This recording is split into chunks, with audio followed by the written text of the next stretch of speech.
Questions for reflection. The Apostle Paul corrects the Galatians for turning to what he calls another gospel. He warns against turning away from solid doctrine. The teachings of Jesus and his church come to us from God and cannot be changed. Fidelity to the scriptures and the magisterium of the church is still threatened by false teachers. Are we taking the time to read the Bible and the Catechism in order to stay faithful in our own time? The psalmist David tells us that the root of true wisdom is fear of the Lord.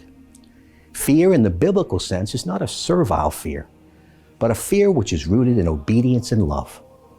It requires a relationship with God and knowledge of His law. Do we cultivate the fear of the Lord in our own lives? Jesus answers the question of what we must do to inherit eternal life by reaffirming the call to love God and our neighbor. Then, when asked to define who is our neighbor, he expands the scope for the one who asked the question. The faithful Jew at that time did not consider the Samaritan their neighbor. But Jesus teaches us to love as he does, to include all men and women, and he insists that our walk must resemble our talk. How are we doing?